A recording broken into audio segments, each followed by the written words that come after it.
Greetings, and welcome to our channel, the Masters of Dungeons.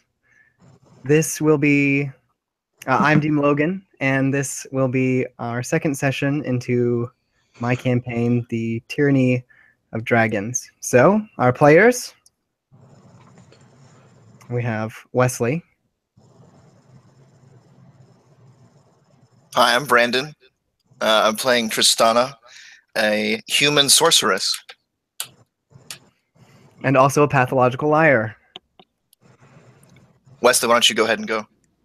Hello, my name is Molly, and I'll be playing wrong voice. Noah Lockhart,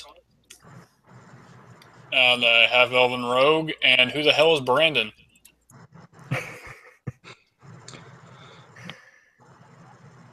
I'm Ryan. I'm playing Auburn, Son of the Sun, Paladin of Pelor. Also a half elf. All right, that never goes as smoothly as I hope. Sadly, Wesley could not be in attendance today. Yeah. We didn't like that guy anyways. Okay, so peace out, and we're gonna start where we left off. So you have all huddled into the old tunnel underneath the keep, Greenest keep, and you have rescued everybody from the Temple of Chauntea. So you emerge, everyone safely, into the cellar of the keep and make your way out to get everybody to meet their friends and family where all of the refugees are being held. Is there anything that you would like to attend to at this time?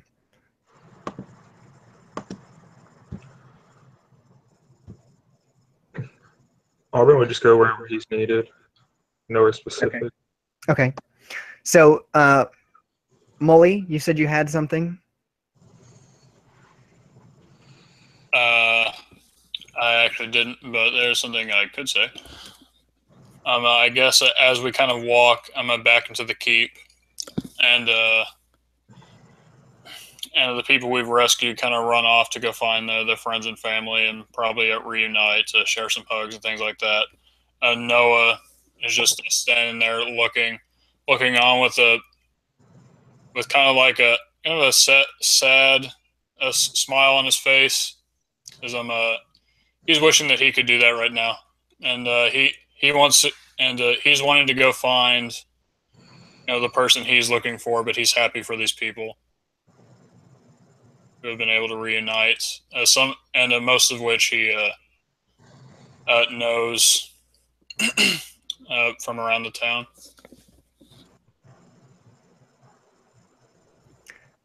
All right. Edian, the priest of Chauntea, he looks around and sees all of those who are wounded. Adventurers, I hope you don't mind, but there are many wounded around here, and I must tend to them. So if you'll excuse me, he says. And runs off to tend those who are on stretchers, etc. Didn't even receive a thank you.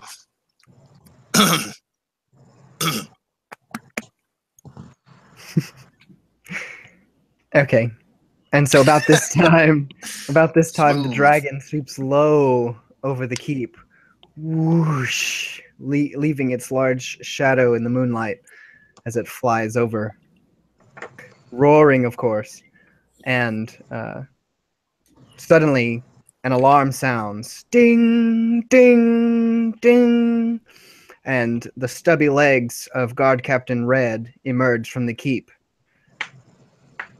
The treasury has been breached. Please, anyone, all arms, immediately. They are stealing our gold. And you see a couple ragtag, bandaged up soldiers kind of gather their arms and run toward the guard captain. At this time, Governor Nighthill turns around and looks very disgruntled, and he notices that the adventurers are back. He rushes over.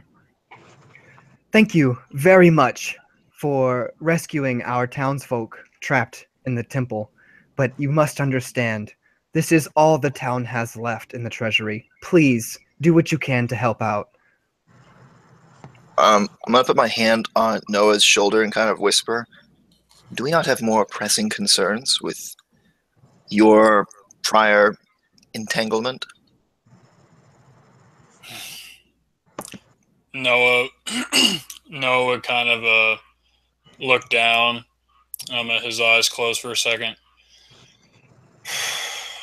and just breathe out slowly.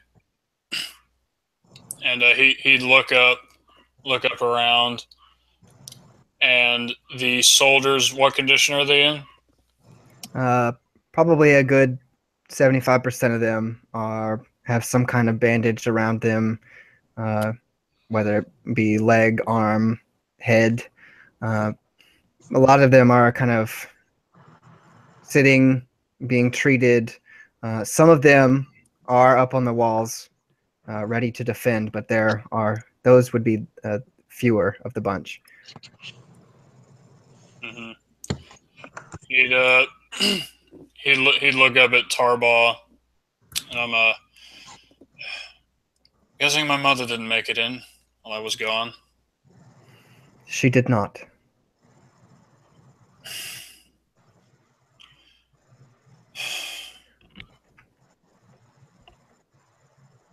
Listen, I know that you're upset, but we have much on the line. I see that you have captured some of the enemy. I will make sure that they are brought to the prison and interrogated. If you would like to be part of that process, you are more than welcome. But right now, the treasury is our highest priority.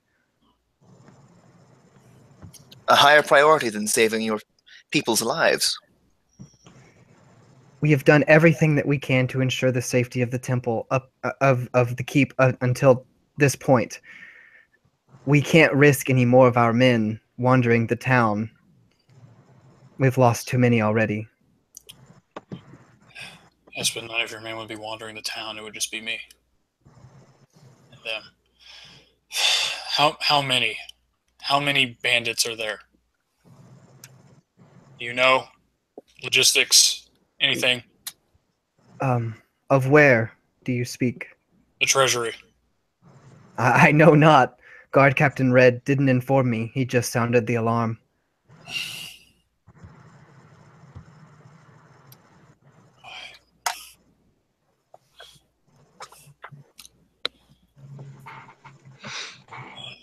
He would Noah would actually think to himself.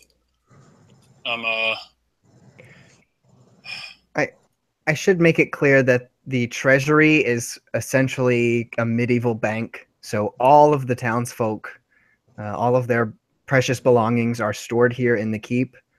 And so, yeah, think of it as a bank in that way. It's not just the town's coffers or something like this. It is literally individual people's belongings. All right. Let me see. What a thing to crit on. Okay. So Noah would look up at Tarbaugh again, just kind of just a slightly sad look on his face. He'd probably want to help them, and honestly, I could see her slapping me in the face if any of those soldiers died fighting what we could have fought. Come on, quickly, come on, please. If we're going to do this, we need to hurry at least. Gods be praised.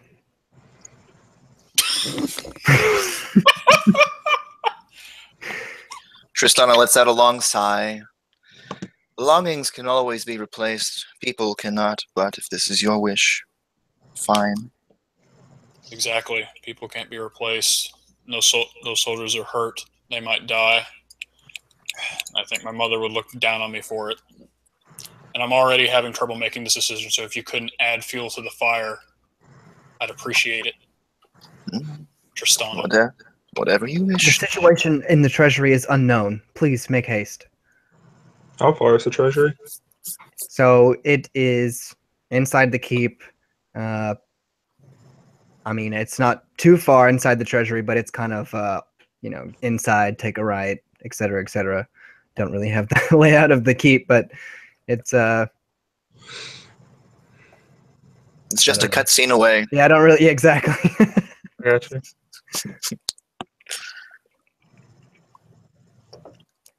Okay, so we have lost Molly for 1 minute. I'm glad. While he's at, I'm gonna go get some water real fast. I'll also be back in a minute.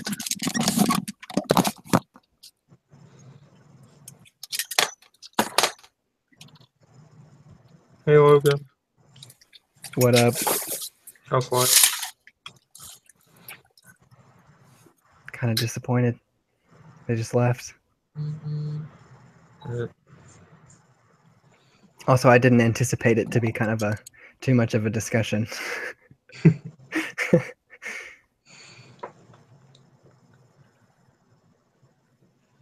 But that's how it goes. Yep.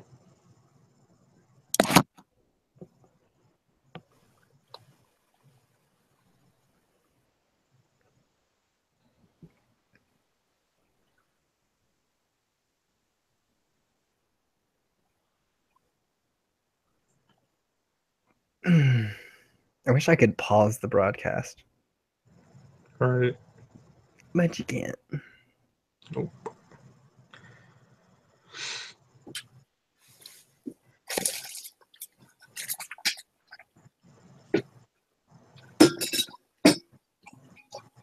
Wesley always forgets to mute his mic when he leaves.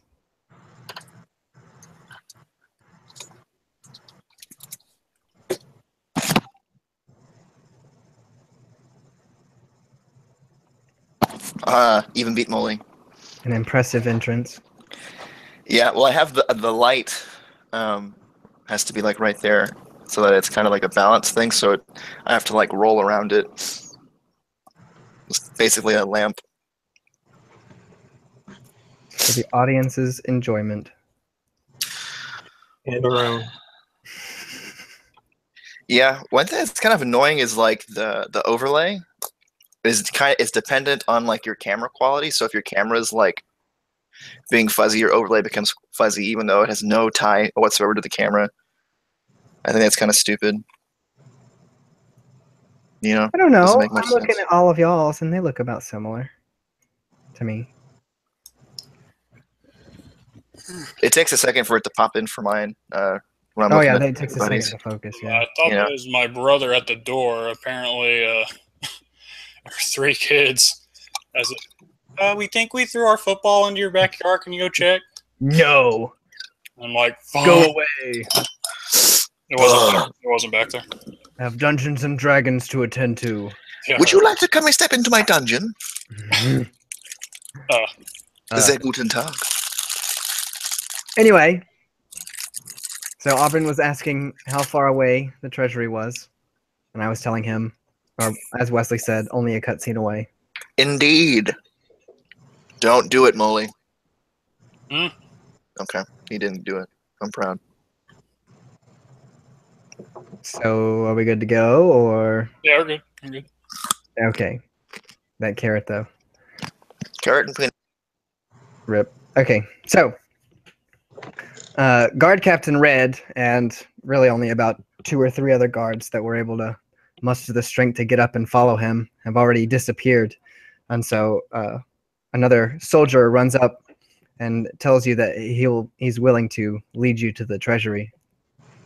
And so following him, you enter this kind of like well-kept, it would be like a large locked door. This is, well, the money is kept and things like this, so people need it to feel safe. So it's kind of ornate, and the doors have now been open, and kind of in front is a balcony that leads down staircases on both sides, right and left, kind of curving towards the room. And inside you would see just maybe like a couple desks, and then the walls are lined with little shelves for lock boxes and things like this that would be people's belongings. But at the far wall of this room, the room's probably about we'll call it 40, 50 foot across, is a little bit smaller than a medium humanoid sized hole that has been kind of like smashed in, this large stone wall. So what you see as you round the corner is Guard Captain Edian, who has taken cover right here on the balcony with his other 2 soldiers. And as you walk in, you see you see 4 black-robed figures dart outside as they leave where they came in, spilling coins and such from large bags that have been thrown over their shoulders. And inside still are 4 scoundrelly-looking persons and 3 more robed cultists grabbing anything that they can to stuff in their bag. So that's what you see as you enter.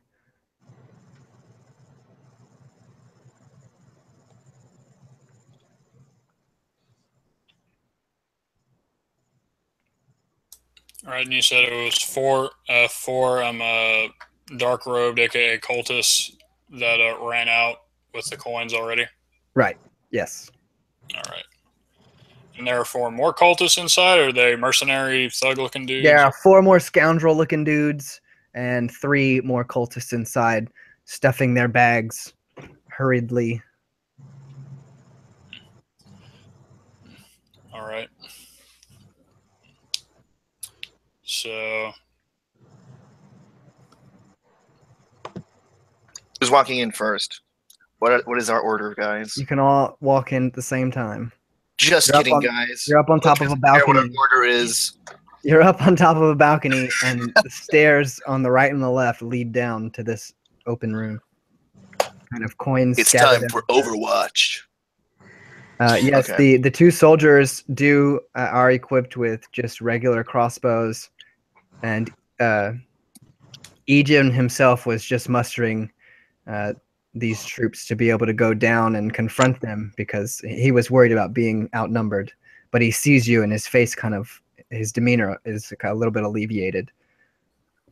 mm-hmm. So Tristana will say to the guys who are holding crossbows, "Fire when I fire." No pun intended.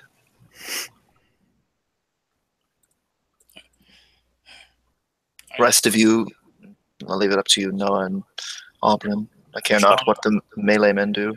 Tristana, you can probably handle these guys, right, with the soldiers? She kind of laughs and kind of looks at you like, why would you even ask that? And Noah laughs as well, and he looks at Aubryn and kind of tilts his head towards where the other 4 cultists. Want to go? Let's go. Well, as long as she can handle it without destroying all of the belongings. True. Yes, my priority will definitely be the rags and riches of the town. Yeah. Wow. Therefore, And so I would say that right after I said true is when I would start running. I'd be right behind you. Yeah. Or in front of you. She looks over to a melee guy, some guy who's holding a sword or a mace or whatever. If you would, dear, could you protect the stairwell? I'm not very fond of close encounters. And she gives him a smile. Yes, of course, he says. Oh, thank you, dear. Such a sweetheart. You see his heart jump out of his chest. So about the time that you hit the stairs full throttle on the way down, the cultists all look up and grab their bags and sling them over their shoulders. And the mercenaries, who have never really seen riches like this, take their time shoving a couple other things in their bags, but they notice that you're there. Mm-hmm. The cultists turn for their exit.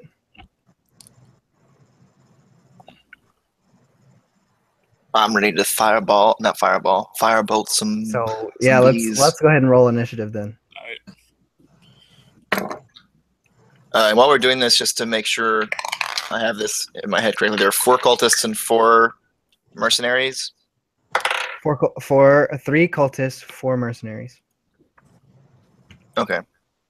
3 cultists, 4 And- mercenaries. The cultists are spread out over the room. The mercenaries are kind of conglomerated, as if they would have been chatting a little bit with each other about the riches that they found. Yeah. And Molly, your character told me to take out the mercenaries, not the cultists, or was it the way around?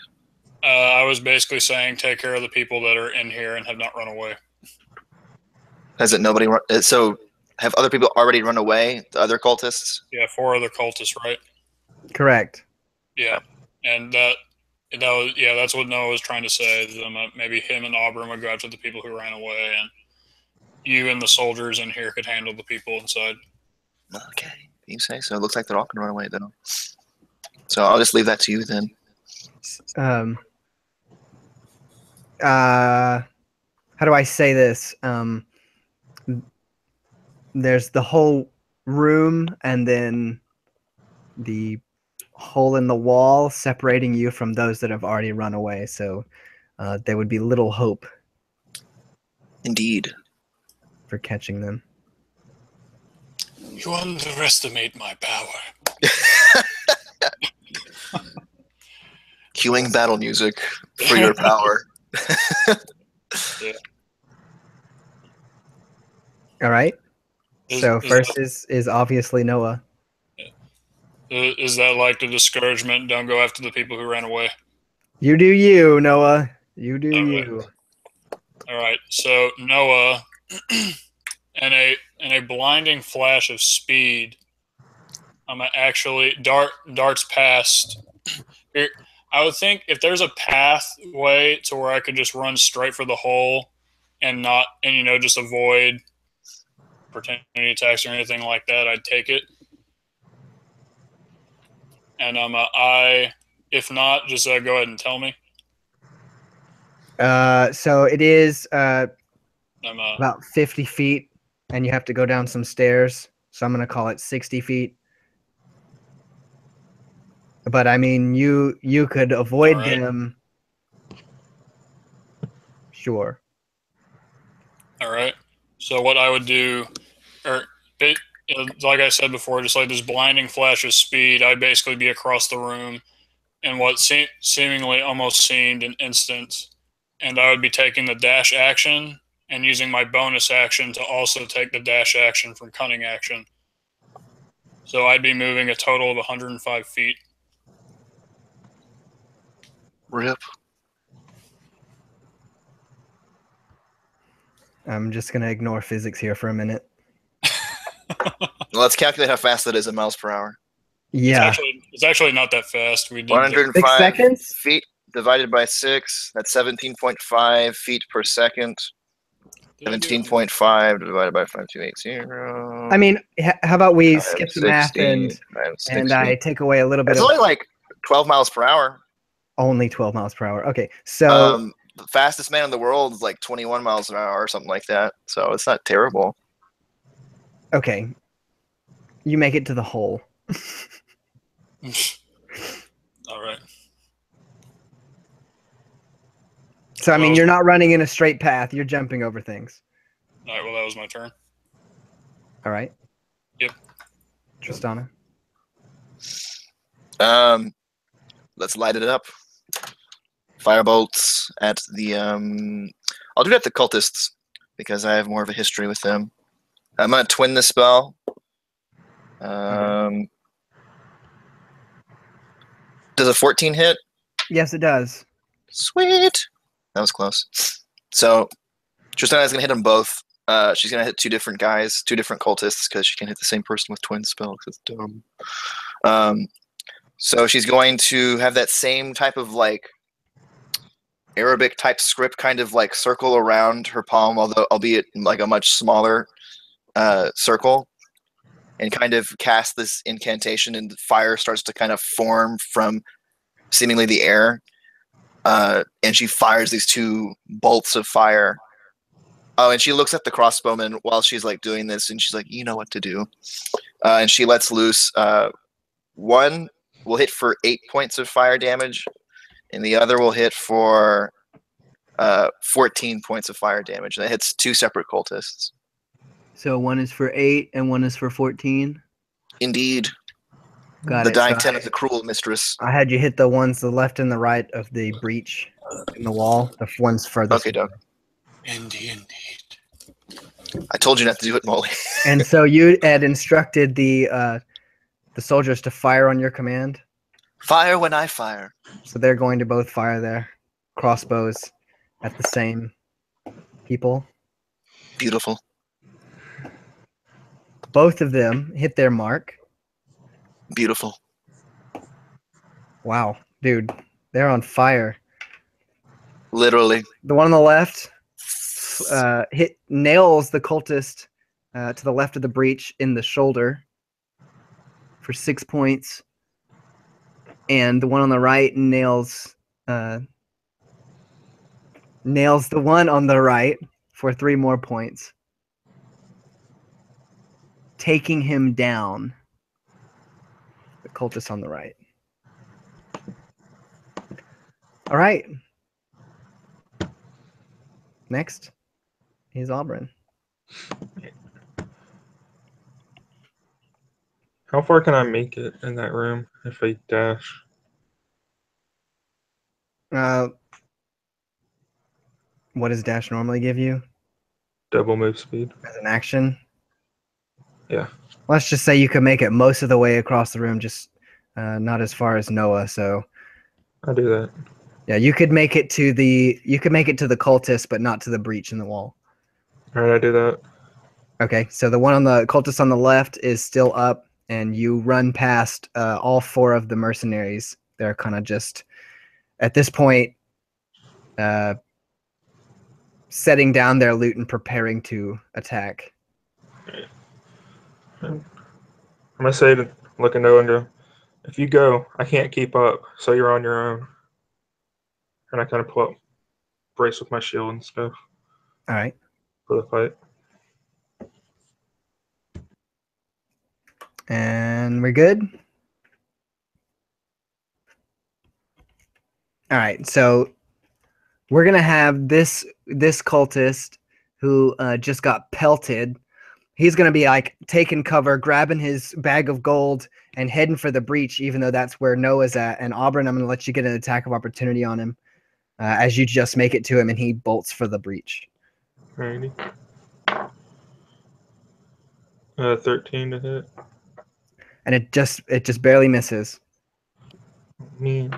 So as you approach him, he's just that much quicker and takes his leave before you can get there. So he doesn't want to mess with you, and he bolts it. He books it for the breach in the wall.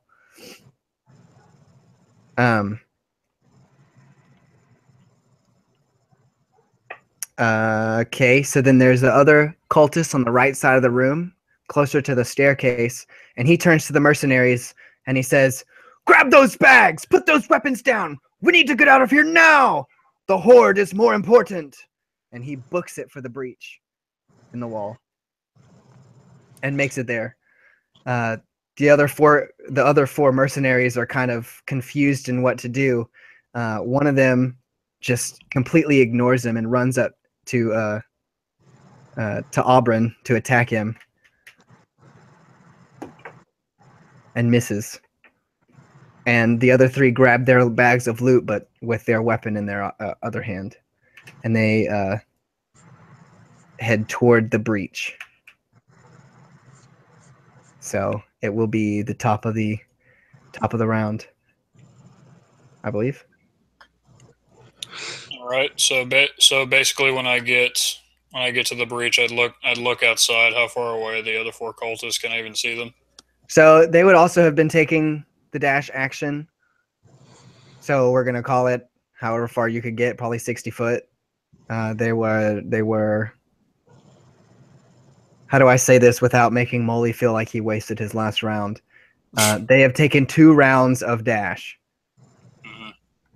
Well, that's only 15 feet further than Mo can go in 1 round. Right. I mean, is there a limit on your cunning action, Molly? No. So he can catch them easily. You just gotta throw 60 easily feet. in there, don't you? versus 105 feet per second. Doesn't matter how many. Well, it'll take them. If we just do some simple math, it's like 2.5 rounds roughly. Let's go, Flash. Knock him out the box. All right. Well, I look I look back and I'm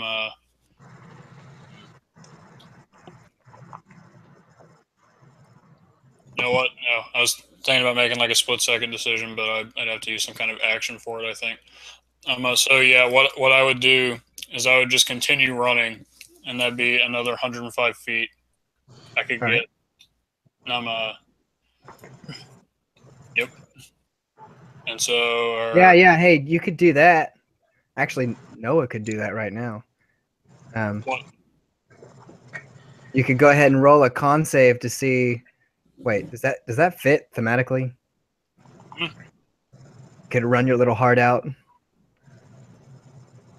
Why not? In the absence of time, you could run a con save to see if you're able to push yourself to the limit and catch them, so that you don't have to spend another round doing that. Or you could leave it how it is. It's up to you. I'll definitely make that con save. If that is an option. All right, that would be a 16. All right, so you're able to make it to the last of the cultists within a couple inches, or a couple feet of him, actually, should I say? All right. And I imagine as I get there, maybe one of them's looking back. Yeah. And does like a double take, like what the hell? Yes, exactly. And I'm like, yeah. And I just have a smirk on my face, and I'm basically stooped down with 2 short swords at my side. So these guys, they kind of have like a silvery half mask on, that kind of like a masquerade mask that is almost in like a very ornate. How do I say this? Like a smooth looking half of a dragon mask. These are obviously cultists. So they again have like the little silver tips on their gloves.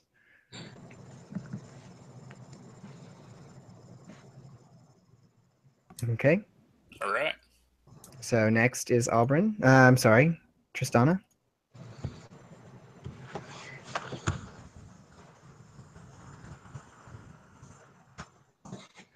You are muted, my friend. Could you give me an update on the positions of the cultists and the mercenaries in the room? Yeah, so we've got one cultist who is fixing to run out the breach. He's like got one leg in, one leg out. We have one of the mercenaries who has attempted to stall or attack Auburn, and we have 3 mercenaries who are about to follow the other cultists through the breach. Okay, I'm going to do this, even though it doesn't make a lot of sense, but it's going to be badass. Okay. Don't tell me how tall the balcony is. I don't care. Nor do I. I'm going to kind of step up onto the balcony and do this jump thing. I'm going to do my same Scorching Ray little circle thing where these Arabic script things kind of float in the air as I go like this. And you see 3 spinning little snakes made of fire kind of just all kind of swarming around. Except this time they're not going to intertwine. They're going to kind of pair off to 3 different guys, like all separately. And so while she's jumping, doing this kind of spin thing, she's going to pull back and she's going to send them flying at 3 dudes midair. I think that's air. Yeah, and I'm pretty sure it's a ranged spell attack. So let's hope I do well. Does a 14 hit the cultist? Yes, it hits the cultist. Yes. Does a 15 hit the mercenary? Was it? Yes. Sweet. Does a 14 hit a mercenary? Yes. Whee! That's just done, not me. Okay, so kind of lame. Well, one takes 7 points of damage. So this is number 1. Yeah. This is the cultist. The other takes a decent 8. And then the other will take a 6 and a 1, 7. So that was -7 to the cultist. 8, 7. 7, 8, 7. 7, 8, 7. Got it. So we have 1 mercenary still on Auburn, and 1 mercenary unscathed. The rest have been blasted by Scorching Ray. Little snakes go and they slither their way around him. And if any of them die, the snake would go into their mouth. None of them But if it die. doesn't, then okay. Well, None then of they them just kind of die. like slither around and then fizzle out. But there is 1 mercenary who actually catches on fire, and in trying to put it out, he drops his bag of goodies and is kind of patting himself as to try and put out the fire. Good. And I kind of see like a little flame, like in Deus Ex where it has that like typhoon or that landing system. I think. You know what I'm talking about? When you jump from a high place. Yeah. So kind of like think of like a little circle of fire, kind of like a parachute, except it's on the ground. So kind of like a rocket thruster. As soon as she's about to hit the ground, she kind of like flares out a little bit of fire, like in a little fire tornado thing, and then like softens her blow as she lands and she's on the ground floor. Boys! So they are going to go ahead and fire on your mark as well, again. So the first one aiming at the cultist hits, and the second one aims at a mercenary towards which, wow, dude, they are on fire. The cultist is going to take 4 as he takes a bolt to the knee. And the mercenary is going to take 5. My gosh.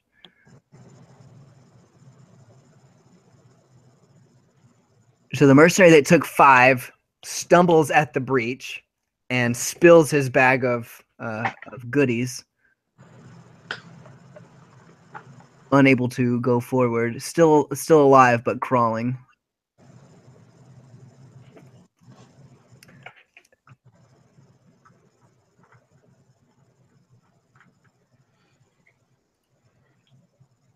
Okay, so unfortunately, one of our players had something that he had to do, so we will be kind of an interim for a few minutes, sadly.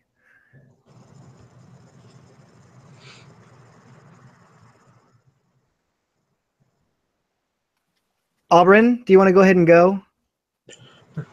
I can. Why not? Yeah, go ahead and go. All right. So let me just try and refresh, since I know it's difficult to keep up with. One of the cultists that is still in the room. Oh dear Lord. Yes, he was attempting to breach. He's like 1 foot in, 1 foot out of the breach. We've got a cultist who, mercenary, who just kind of like dropped in front of you, dropping his bag, spilling it everywhere, kind of crawling, limping. We've got 1 mercenary who's on fire, and another mercenary that is on you, trying to assault you. Right. Is there anybody in the tunnel that's like running away right now? Yeah, the cultist. Just one? Just right, and then the rest were attempting to get to the breach, but have been thwarted. How far is the cultist? Not far from you, maybe 10 foot. The one that's running down the hall? Or the tunnel? So it's not a tunnel, it's just a breach in the wall. Right, yeah, the breach, I mean. Right, yeah, so he's like almost out. I'm going to run up to him and try and grapple him. Grapple him? Yeah. Okay. Keep him from moving. 18. So you tell me how you grab him. and his bag of jewelry. As he's running, I just run up and catch him from behind, grab him with my empty hand because I've yet to pull out my morning star. Brace him with my shield hand. Just hold him in place for now. All right. And I believe, yeah. So, let me take an attack of opportunity on you. Yeah. And he misses So, dramatically. hey. It's he's not used to carrying a large bag of loot and swinging at the same time. Good.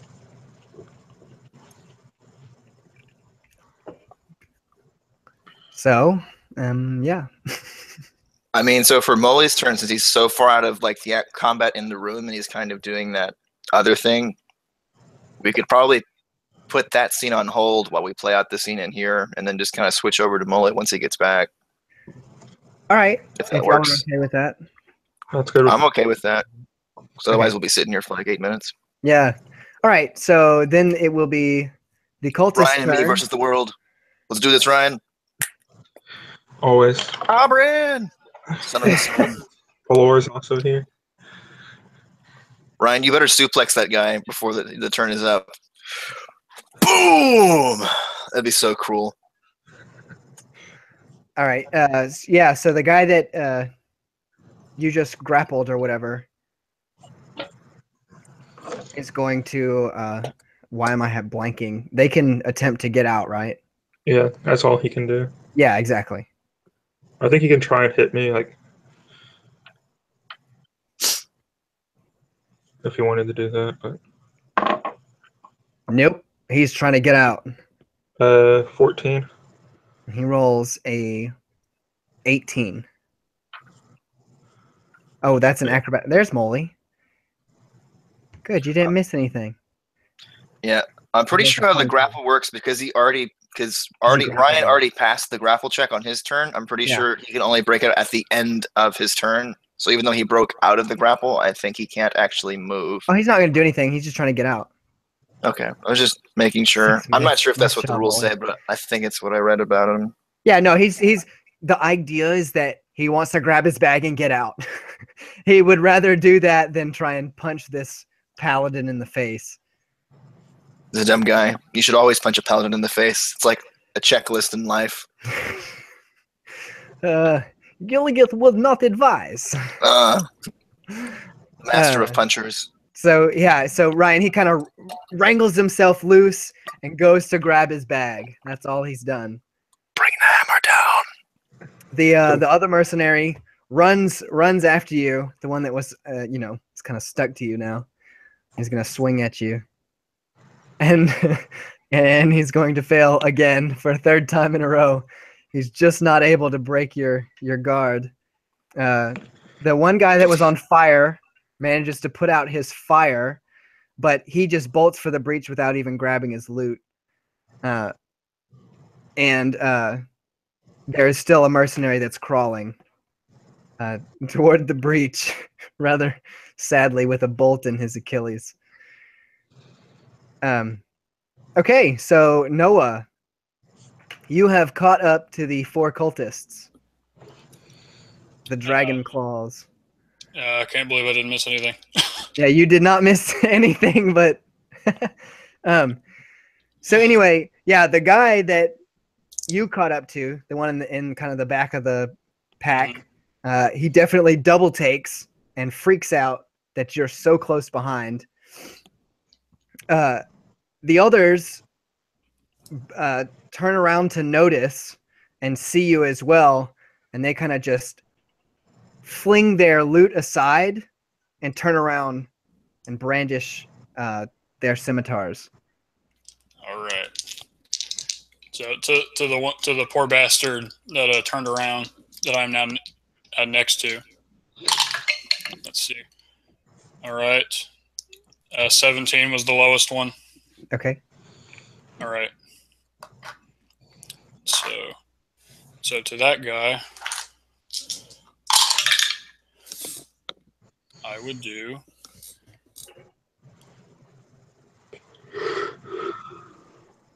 28 points of piercing damage. So before he can even mutter an obscenity, he loses his head. I'm guessing. Or this is how I see it. He literally turns around. He's about to say something. I grab the back of his cloak. I stab him in the chest and then throw him aside. All right. And then continue moving forward. The next guy, I'm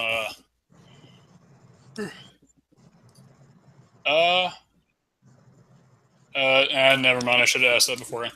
But yeah, or how far is the next guy? They spent their action tossing their loot aside, Yeah. readying themselves to assail you. All right, and so I still have my move. So what's around us right now? Is this like town buildings? Let's see. You made it most of the way to the tree line, I guess is what we'll call it. Yeah. So there are some trees that So the keep sits on top of a really lazily rolling hill, I guess I should say. It meets some trees, and y'all are on the side that they were running towards the stream, I think. Give me a minute.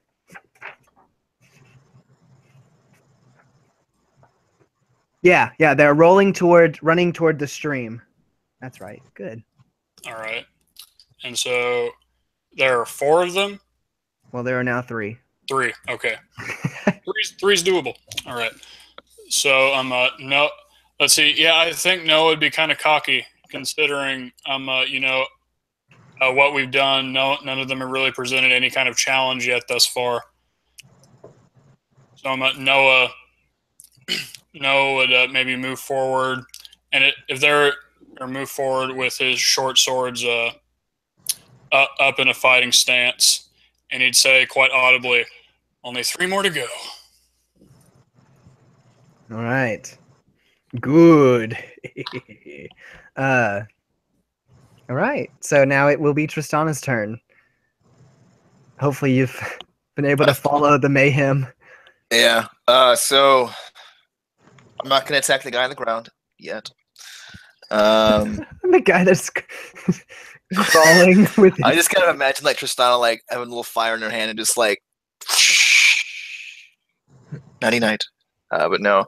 So she's kind of like she just kind of jumped the stairs. Just kind of like was on a knee. And when she like goes to stand up, if like there was a camera like right in front of her eyes after firing that higher level spell, her eyes kind of ignite with fire. And she looks visibly different, and heat starts to emanate from around her, and it becomes a lot hotter in the room. And so, if I remember correctly, so it's like Ryan is like right, he had it like right in front of the cultist, like right. So like it's like Ryan and then cultist, and then there is a mercenary kind of on Ryan. Yeah. And then there's a mercenary who is on fire. And there's a mercenary who's running towards the breach, and then there's the guy who's crawling. Is that everybody? Yes, you're absolutely correct. Thank you. Okay. I actually missed saying that about the 4th mercenary last time. Yeah, okay, so what Tristana's going to do, it's going to be kind of mean, but she's going to do it anyway because it's, she's Tristana. So she is going to kind of engage her fire bolts one last time, or hopefully not the last time, and shoots one at the guy who's on fire just to make sure that, he's presently occupied. And then she's going to shoot the one that's on Ryan right now. Okay. Kind of like at his back as like one goes up the swing, and she like kind of like hits him in the back with her. I will say the guy that was on fire, to make it even more cruel, just like I said before I finished, he just finished putting out that fire. Such a dick move. Oh no! I rolled a critical failure on the guy who was I was shooting on fire. Yeah, critical failure, and then like a 20, an unnatural 20. Oh, a natural 20. Okay, so tell me unnatural 20. So tell me how you fail. Your cruel attempt. Okay, well this is gonna suck. Take your time. 3. Yes, I rolled low. Okay. Okay, so I kind of see it as So she is just kind of like engaged this like kind of inner fire type of thing. And fire is a cruel mistress. It burns both ways. And so while she successfully forms one fireball with a little Arabic script and she flings it with a ferocity at the one that's attacking Ryan and hits him for 11 points of fire flaming damage. The second one kind of like explodes in her hand and it badly burns her hand for about 5 points of flame treachery damage. I appreciate that. Indeed. And she kind of like howls in pain as part of her like black satin glove kind of burns off. And you kind of see her hand for the first time. And you can kind of see this is not the first time this has happened. Well, nobody's near, so I'm not going to... Never mind. Nobody can see my deformities. Yeah. Okay, but yeah, that's my turn. 11 points to the guy who's attacking Ryan in the back. Yes. And then All right. So he kind of just gets pelted with this bolt of fire, and it's a lot of heat for him. So he's gonna also drop his loot bag, and then he kind of just like turns so where he can see Tristana and Auburn, and you know he's totally not capable of taking them both on, but he just doesn't really know what to do in this moment. Oh, he'll burn. That's what he'll do. Yeah, because he knows that he can't get out as well because Auburn is in his way. Auburn, it is now your turn. Do the crossbowmen fire? Ah, yes, thank you. Boys! So one of them fires at the guy who just put out his fire that you missed and hits for, oh my. Take notes, Tristan. So the guy that was on fire gets, so you miss him, it explodes in your hand, and he kind of turns to look at you as if he was going to go after you. You know, he just put out his fire, he's kind of not happy. And as soon as he turns around in the kind of the balcony direction, he takes a bolt straight through the eye. And another cocked. And the bolt that flies towards the one, the mercenary on Auburn misses. For the first time, they missed.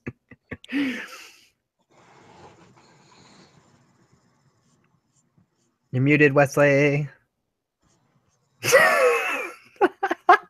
I said, if Tristana wasn't reeling from the pain of a fire exploding in her hand, she might have said something clever, but not this time. Understandable. Indeed. Okay, so Auburn, you still have a mercenary on you who is very unsure of what to do right now. He wants to get out. He wants to do a lot of things. He still had a full life ahead of him, but you have thwarted him. There is one more mercenary who is now joining him. It's going to be next to you, and no one else to really... I'm sorry, the cultist is still next to you. He escaped your grasp. So you've got essentially 3 people on you, 2 mercenaries and a cultist. Yes, he was able to wriggle out. That was all he did last turn. Right.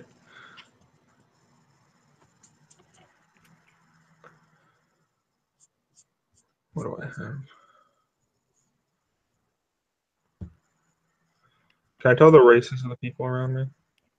The cultist is, you guessed it, an elf, and the 2 mercenaries are one of them is a half orc and one of them is a human.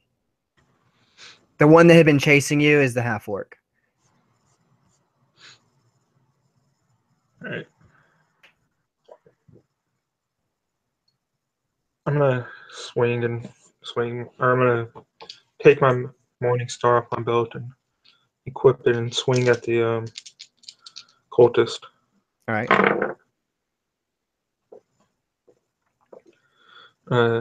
8 and 18. So yeah, the 8 misses. Oh, So sorry. max damage. 11 damage to the cultist. Okay, so you, as he bends down to pick up his bag of loot, Loot bag. yeah, you knock him upside the head. and he falls over, kind of like halfway in, halfway out of the breach. Cool. Unconscious. Yes, and yeah, you're good. Anything else? Sweet. Nope. All right.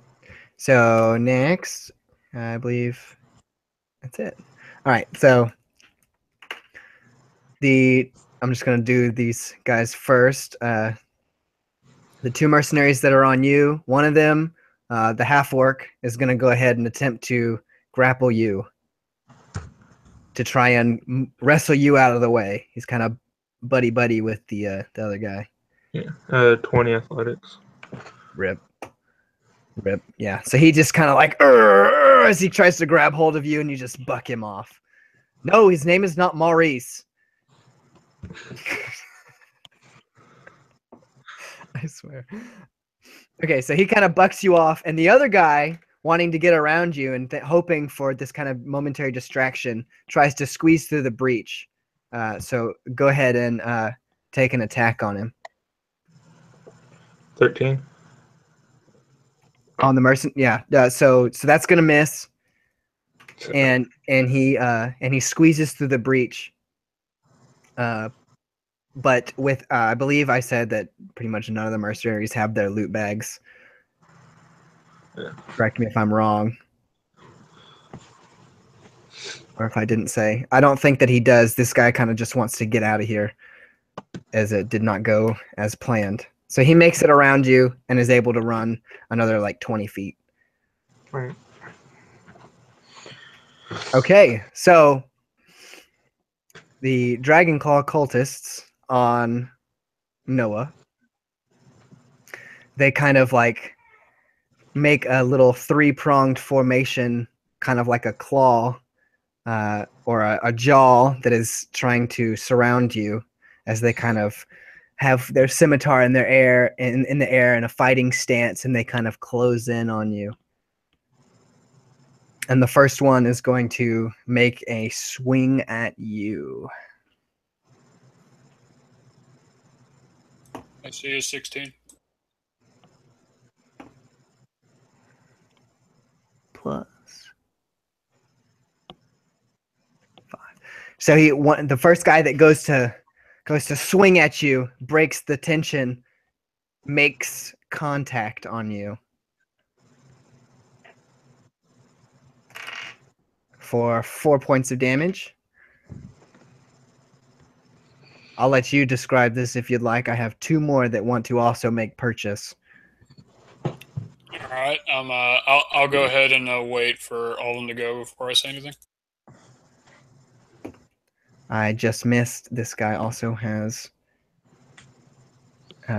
He has a second attack, so one of them makes purchase, and the next one misses.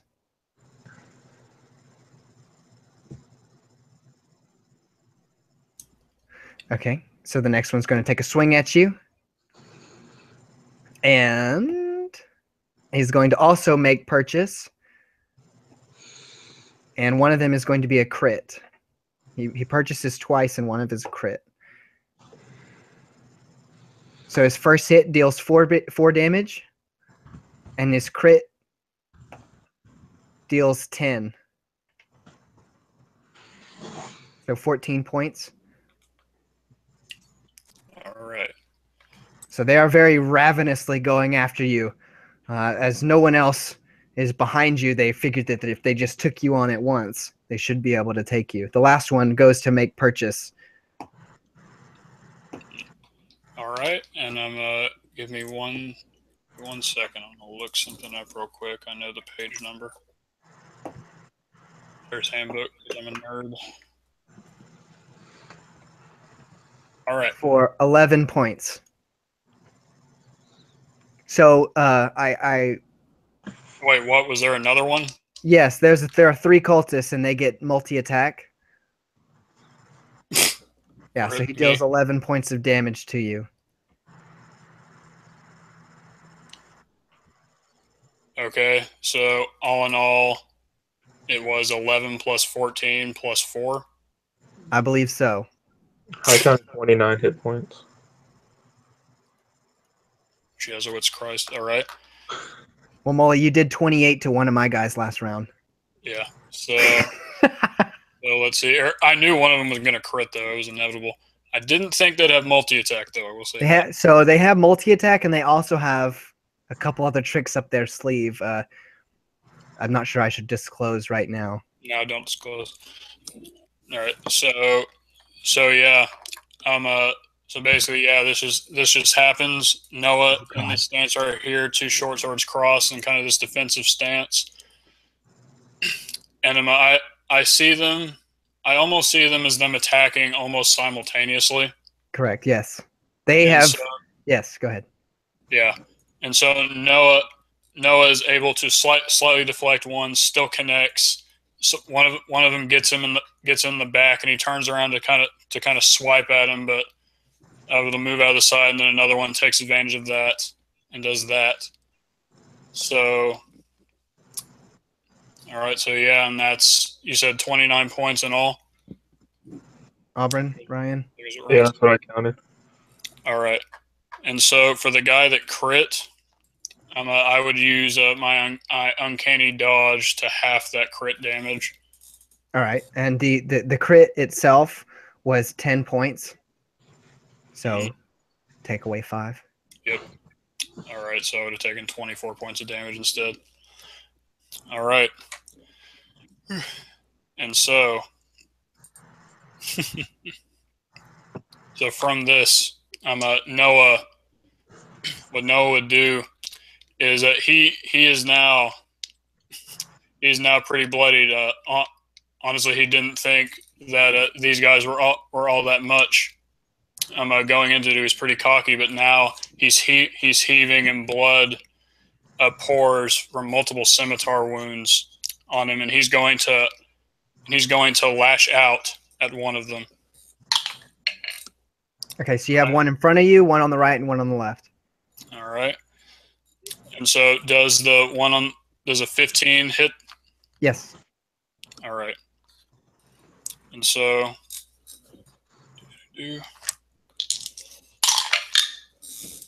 all right. And so with that one is going to do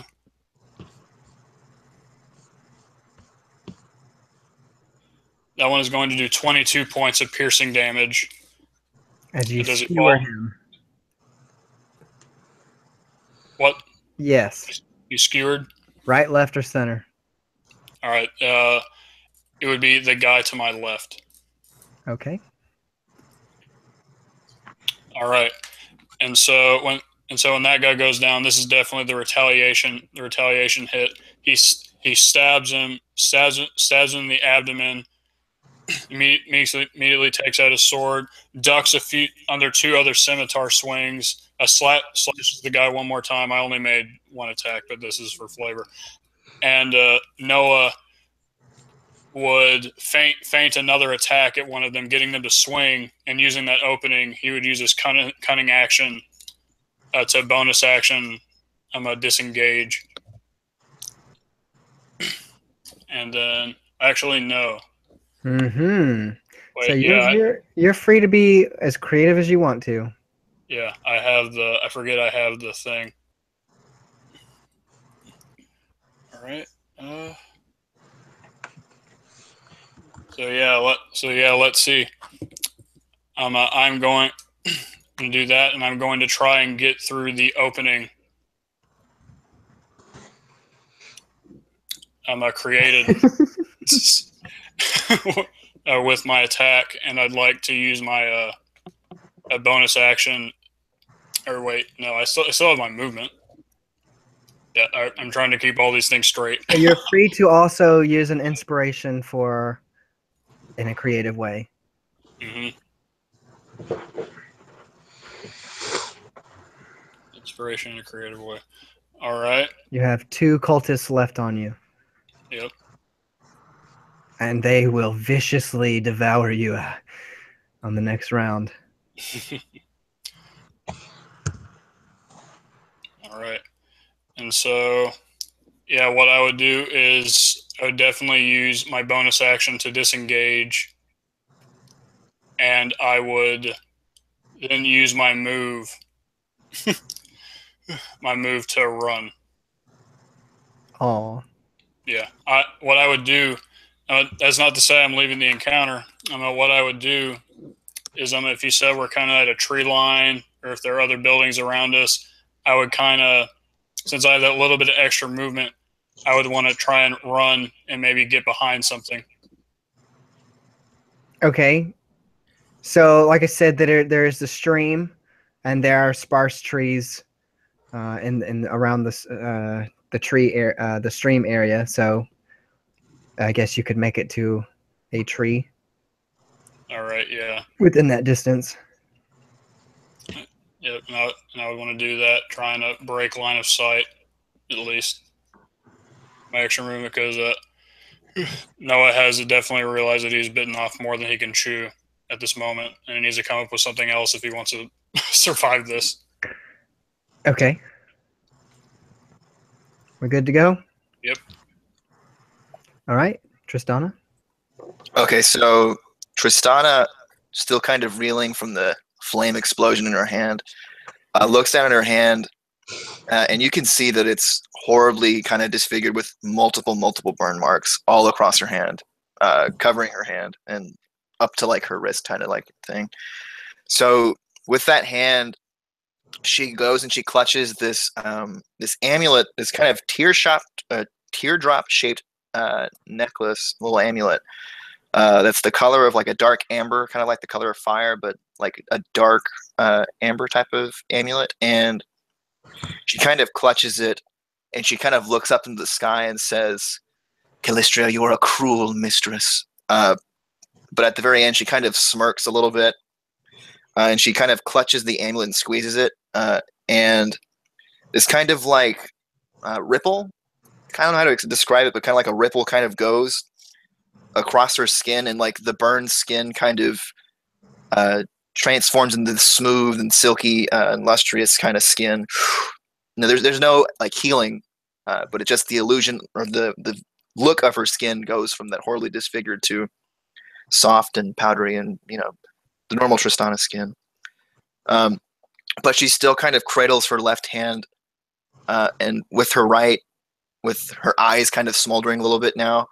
So you said the guy who was on fire he's dead, right? Correct. And so now there are two guys on Auburn. Yeah, one was attempting to wrestle Auburn aside, and the other has made it past Auburn outside the breach with no. Okay, so he's beyond. Yeah, he is beyond me. I'm gonna do the guy who's wrestling him. Was he the same guy hit in the back with the firebolt earlier, or Yes, a different guy? Yes, indeed. And he also they missed the bolt on him. So yes, you hit him with a firebolt. Yeah. Okay, dope. And then the guy is still crawling. One of the guys escaped. And then the cultist, I think I missed what happened with the cultist, that Ryan was kind of like he hit out in the head or something. He was like that. Knocked unconscious.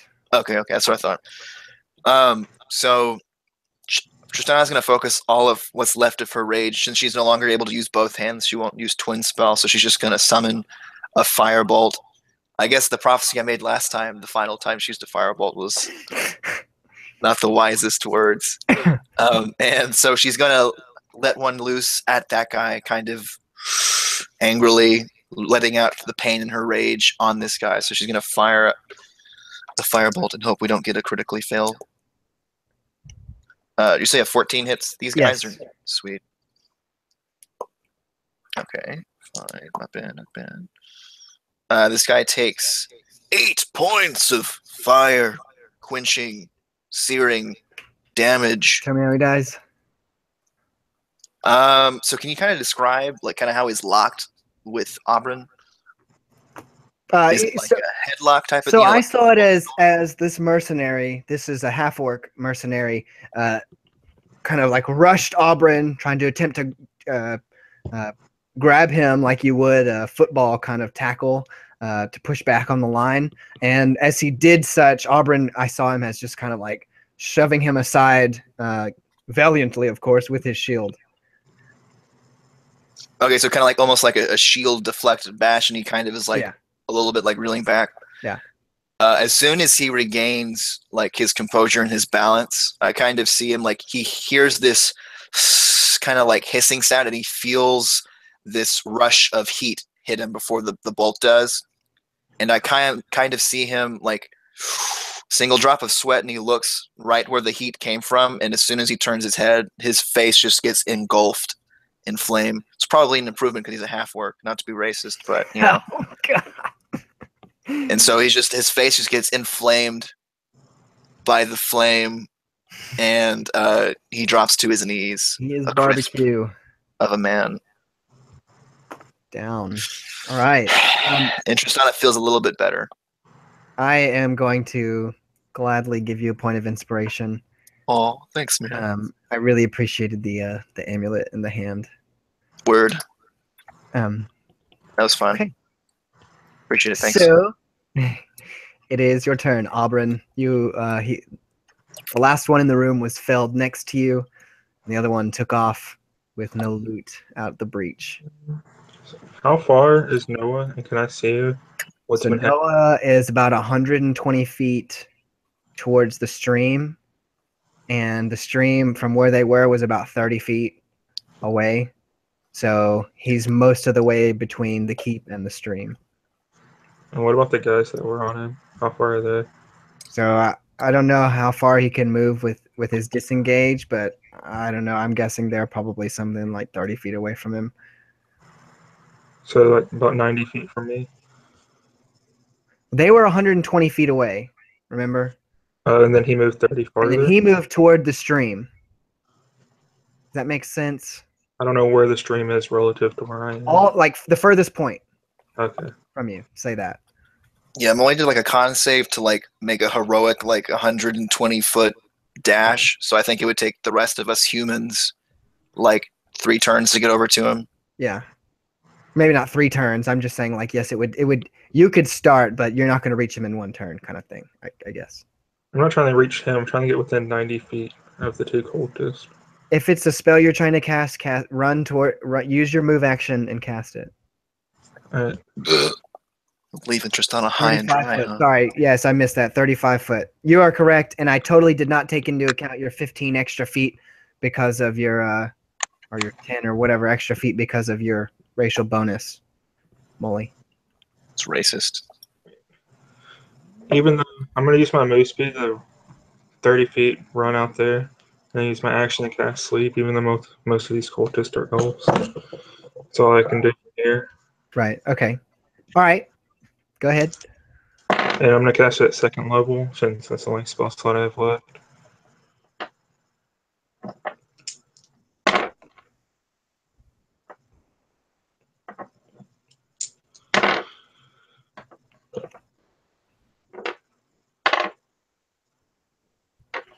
Uh, 38 hit points. Perfect. So, you want to describe to me how you cast sleep? Or if it's... Just as I'm running, I put my morning star back onto my belt, grabbing my holy symbol, kind of like pulling it off of my chest piece as it's lodged in there, and just reaching as far as I can forward with it just to get that extra foot or 2. And this radiant light comes out and falls upon them. Okay. So, yeah, as they're in their kind of like bloodlust toward this prey that they thought they had in front of them, you cast this divine spell on them, and they kind of feel a little. Their train of thought is blocked for a moment, and it's like they look a little disoriented, and one of them actually sneezes, but they kind of look to each other right after that, and then look back to where Noah ran off to. Gotcha.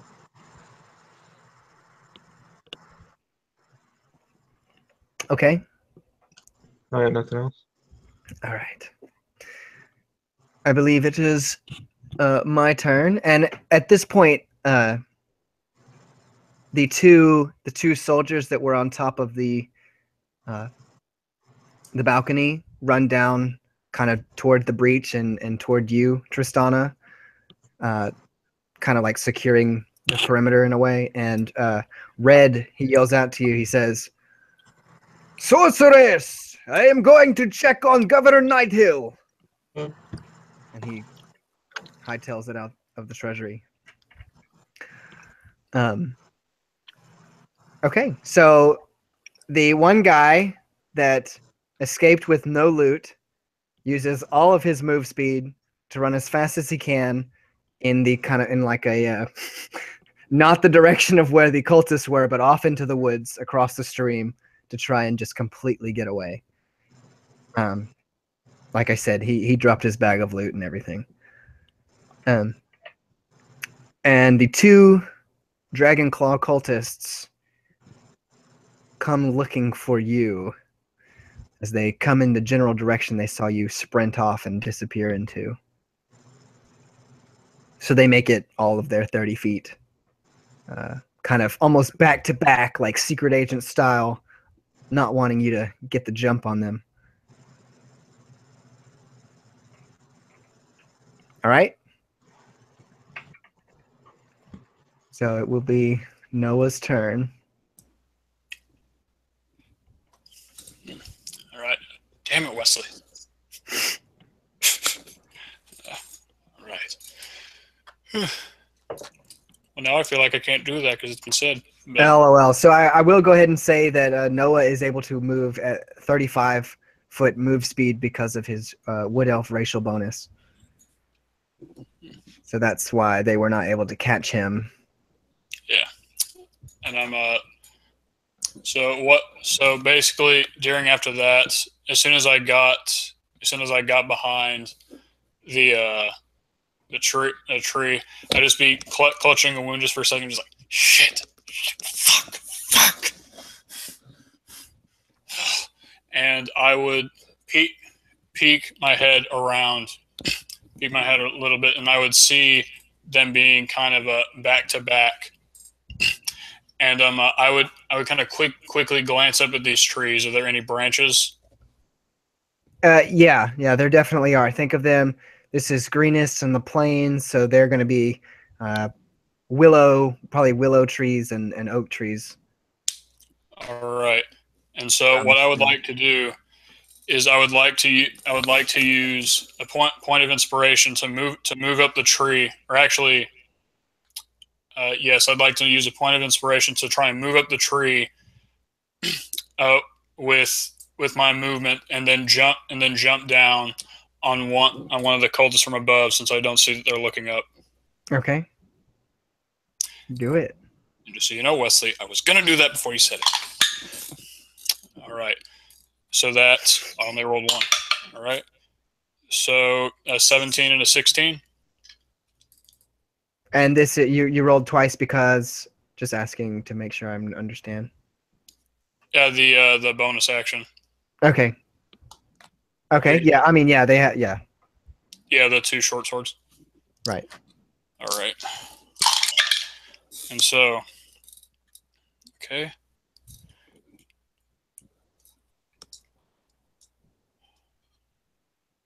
All right. And so did I really just forget the number? Okay, sorry, I got it again. Okay, so I would jump down from the trees. I'm kind of almost. I would jump down on them from the two. I'm actually like stepping off. One of them heads to disorient him. Like kind of like barrel into him like that, kind of roll off to the side, and from the ground, short sword into his skull for 22 points of piercing damage. Okay. And then take it out, swipe him again, and then I would roll back and come up again in a defensive stance, heaving with blood pouring. The guy, looking at the guy you stepped on his head of. Yes. Okay, just making sure. Yeah. So, are you good? Yep. And he says that didn't see that one coming, did you, bastard? Yeah. So let's not waste your eraser and just go ahead and keep your point of inspiration. Right. And next will be Tristana's turn. So if I remember correctly, there's a dude on the ground, but he's basically out of commission. He's like crawling. And then there's a guy who escaped, kind of like off in the distance. Right. Is he within like my so where I'm at right now? Is he within my vision? No. Okay, so if not, I think Tristana would be kind of more. Oh, can she see Auburn? Yes, absolutely. Okay, so she's just gonna like walk over to Auburn because she kind of thinks that the battle is over. Like like the crossbowmen are kind of with her, and so she kind of just walks over to Auburn and sees that he like. What did it look like? Auburn was kind of like jogging towards the action that he saw in the distance, and he cast the spell on the two cultists. Okay, so yeah, I'd probably just kind of like gracefully make my way over there. And so once I kind of get closer to Auburn, like I'm pretty sure because I only jumped down from the balcony. So how do you want to do like where we're spatially positioned? Do you really care? Do you want me to be at the breach? Do you want me to be in the room? I really don't care. Okay, I'll just say like you did say that you were moving toward the breach way earlier, and so I said that the soldiers had moved to secure the breach on either side of you. Yeah. Okay. So I think the mercenary's kind of like off, and he's in the wind, kind of like difficult to see, right? Yeah. And then there's the one cultist left standing and a very bloodied. Yeah, this would be very Noah. difficult for you to see because of how dark. You only have moonlight. Okay, so this is kind of like what I wanted. This is my idea. So Fireball has a range of 120 feet. I don't want to damage him. I would just kind of like to be the kind of like, just like send like a little fireball like to distract him or something like that, or like hit him in the foot, like just right. Go ahead to give him advantage. Go ahead and roll for it. You're at that 120-foot threshold. It's kind of okay, I'd like to think that Tristana has never attempted a feat spell sniping before. There you go. So this should be very interesting. When she steps up to like where Auburn is, Auburn. Do you do anything, Ryan? Auburn, I mean. I'm still just tailing it towards Noah right now. Gotcha. Okay, so you don't even see me. So still kind of clutching her arm. She kind of in the distance. I like to think due to her eyes kind of being semi-supernatural, kind of a weird thing. Like she kind of sees in the distance. Like my thing of it's like kind of like these blades kind of like dancing like in the moonlight. And so it's kind of like it's hard to tell which one is which. So she's not going to attempt to fire into the melee because she can't tell which sword is whose and whatever. But what she's going to do, she knows that Noah is very dexterous and would probably be able to avoid this. She wants to shoot at like a tree branch or something and like hit it off so that it would fall kind of in the middle of the melee, and him being very dexterous and perceptive, she thinks he could get out of the way. So at a 15, hit a 120-foot firebolt tree branch thing in the distance.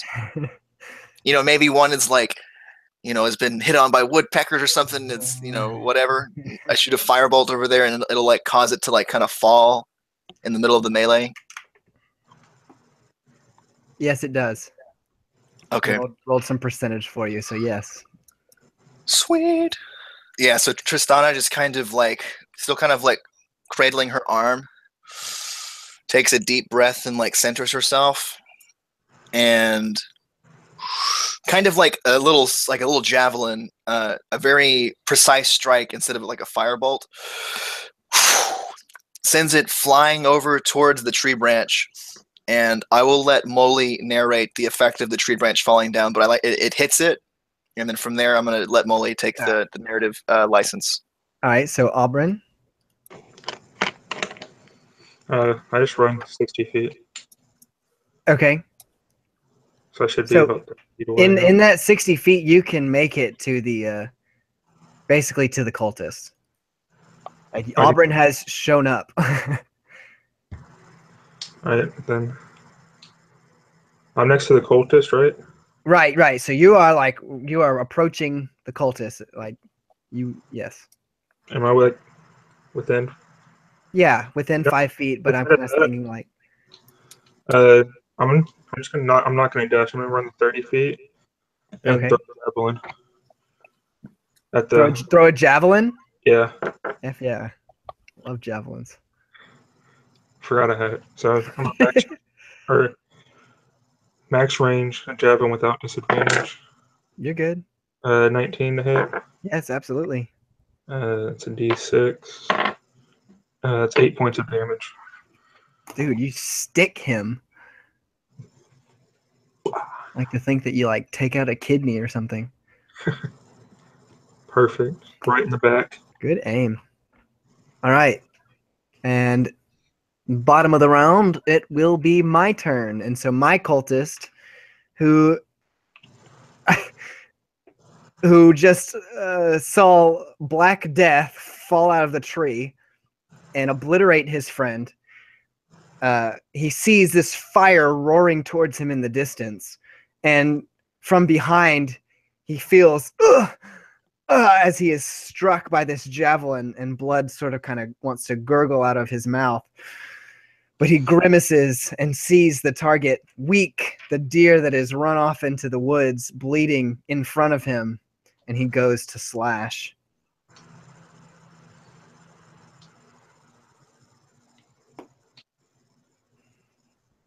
But he just can't muster the strength and misses as his scimitar whirs around you.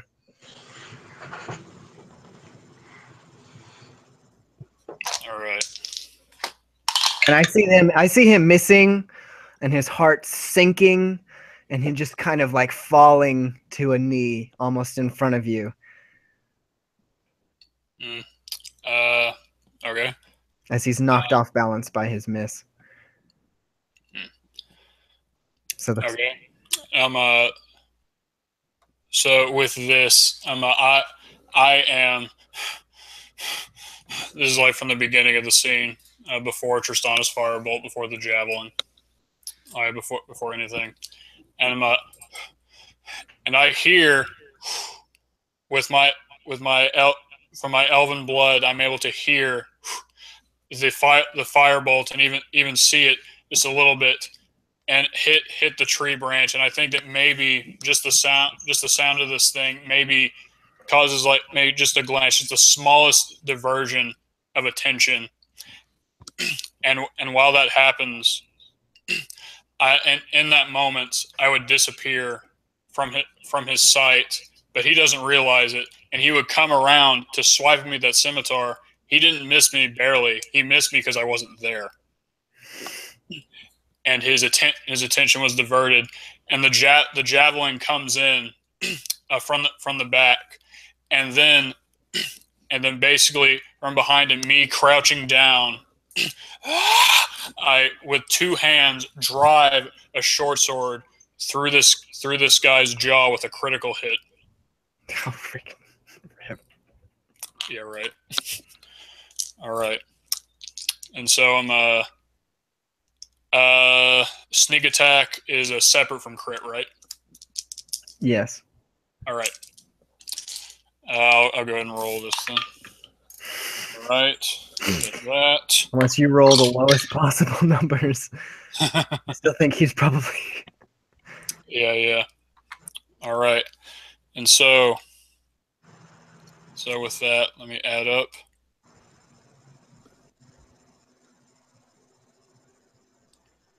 And so with this one sword strike, he does 30 piercing through this guy's head. What was that, Molly? Jesuit Christ! Through this guy's head, and pulls him back. Turns around, starts to walk away, like a badass. And and the guy falls to his knees, like you said, and falls forward, blood pooling, deader than dead.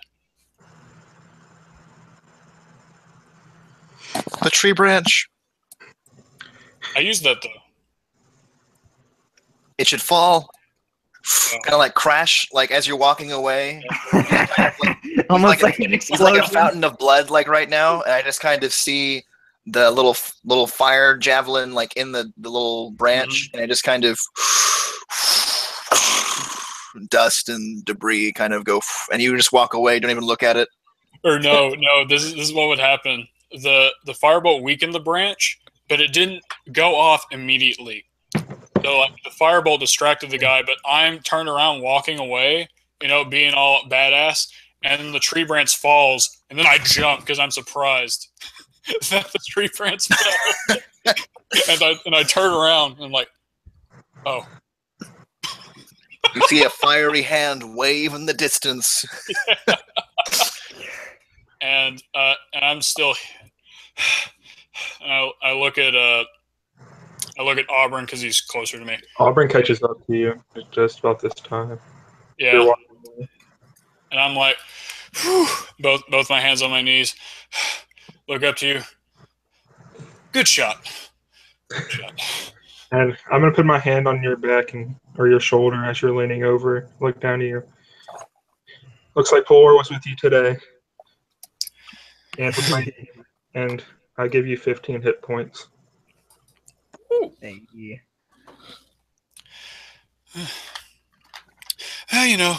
After that one, I might just become a believer. Yeah, so even though it's nighttime, you feel the warmth of the sun's rays on your skin. The sun is my holy symbol. The rays are coming from my chest. That's actually a firebolt from Tristana. I'm sorry, she went rogue. That was actually 15 points of damage. I actually cast Fireball, so that's 8d6. So 1 second. Okay, so Tristana, did you run out to meet? I kind of see it as like she kind of like motions the guys to stay at the breach, and then she kind of leisurely like walks over, so kind of gingerly like holding her hand like in like I don't know like close to her chest. And I like to think that you can see her eyes before you can see her in like the moonlight and the darkness or whatever. But as soon as she steps into like a ray of moonlight, like her eyes go back to like a normal like brownish amber color. This is what it is, Wesley. I look up, and because I have dark vision, right, and I only see things in like shades of black and gray, right, and I look up, and when I divert my attention, your eyes are actually a different spectrum than the black and gray, and I like close my eyes for just a second because it was bright, it was too bright, and I look up. And your eyes are just normal. I'm like, what the fuck? Or like, what the hell? Then what do you physically look like after that kind of like, you got pretty sliced and diced. So like, what do you look like right now? So I'm at his garb. I'm his shirt. You see multiple lacerations and cuts. The blood is not flowing freely because of the son of the sun over here. I still look pretty worse for wear. I'm still breathing heavily, and I think if you're like kind of walking over, I might say like I had that handled. Referencing what you said in the tavern. What did you say? What was your response? Oh no, I got it. And then I go over and I kind of put my hand on his shoulder. It looked like you had that handled. And Noah would actually give a pretty hearty laugh. Circular closure. Yeah, it's the kind of laughter that you do after you think you're gonna die, or in a really tense, like heated situation. You think you're dead, but then you come out of it. The tension is just gone. And you just laugh.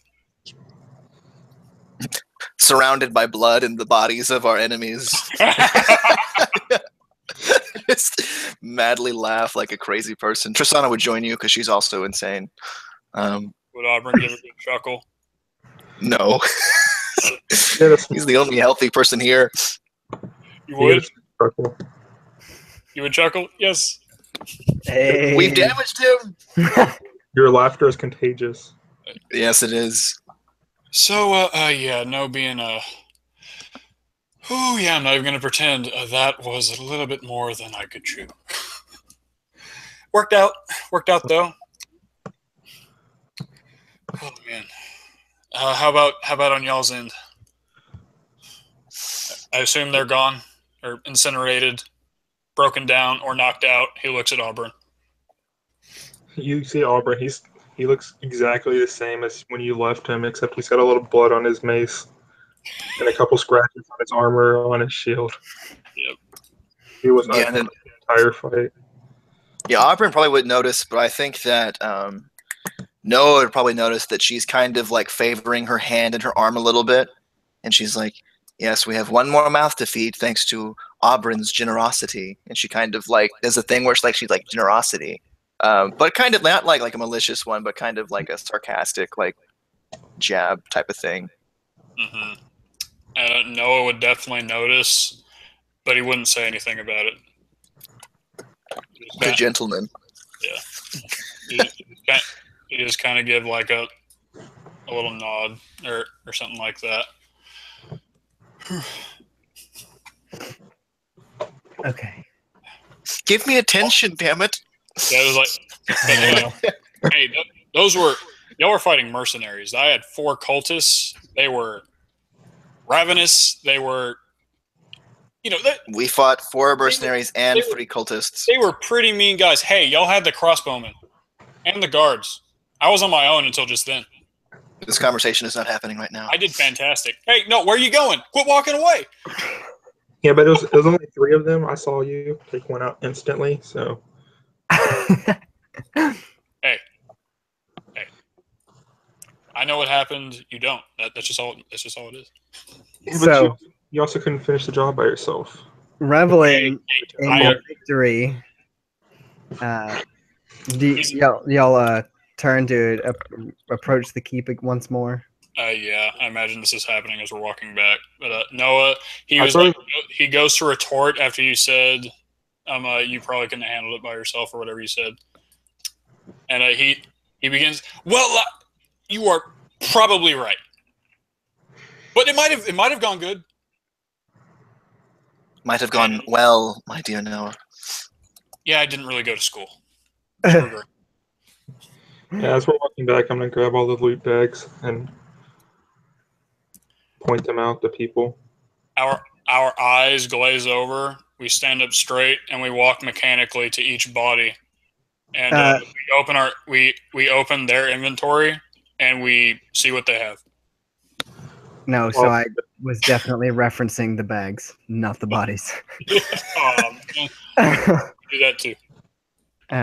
I'd like to do a riot check on the body real fast.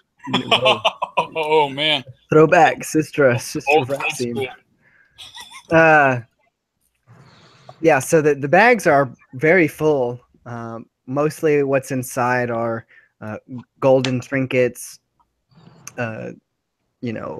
candle holders and coins and things of this likeness. Something that, all of these metallic and shiny. But as you go to walk back to the keep, you notice, Noah, in the sky, a dark figure. The dragon had been present and roaring, but it had been absent while you were walking, chasing down these cultists and fighting for your life. But suddenly you see this shadow in the sky, just it's like growing and growing and growing, and it's a dragon, and it's coming straight for you, but it misses. And instead, towards the stream, this dragon, it doesn't look like it's swooping down to attack, plows into the ground, not landing gracefully. So like crashing.